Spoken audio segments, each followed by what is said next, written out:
বন্ধুরা, আজকে নিয়ে এসেছি আরও একটি সুন্দর জায়গাতে। এটা হচ্ছে রকি আইল্যান্ড। মূর্তি নদী বয়ে চলেছে পাথরের ওপর দিয়ে।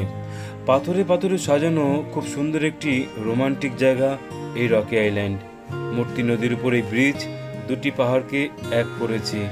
কিভাবে আসবো এই রকি আইল্যান্ডে, তাই তো? নিউ জলপাইগুড়ি স্টেশন থেকে গাড়ি রিজার্ভ করে আসতে পারবে, শিলিগুড়ি স্টেশন থেকে গাড়ি রিজার্ভ করে আসতে পারবে।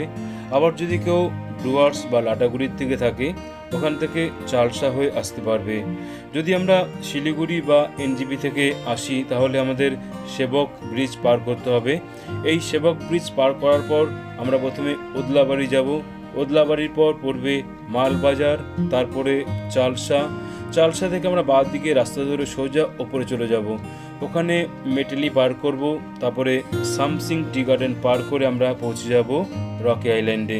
তবে একটা কথা বলে রাখি, এখানে আসতে গেলে কিন্তু গাড়ি রিজার্ভ করে আসলেই ভালো হয়, কেননা বাসে যেখানে নামাবে সেখান থেকে কিভাবে আসবে এই রকি আইল্যান্ডে তার কিন্তু কোনো নিশ্চয়তা নেই। মানে এখানে গাড়ি ঘোড়া চলে না বললেই চলে।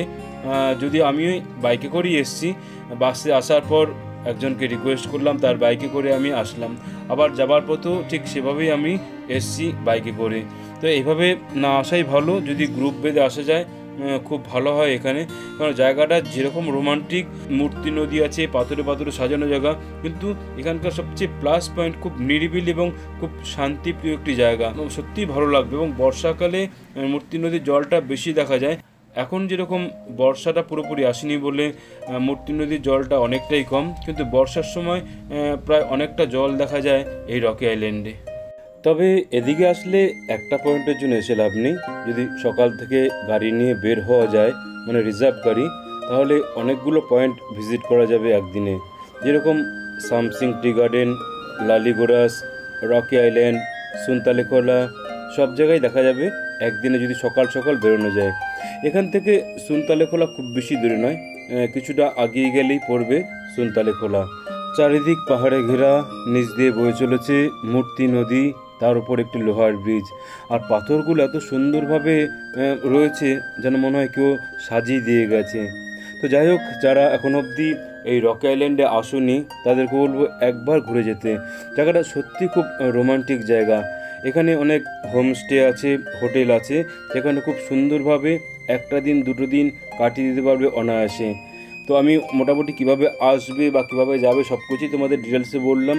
লাস্টে একটা কথাই বলবো, এখানে রিজার্ভ গাড়ি নিয়ে আসলেই খুব ভালো হয়, যেহেতু একবারই অফ রোড, এখানে গাড়ি ঘোড়া খুব বেশি যাওয়া আসা করে না।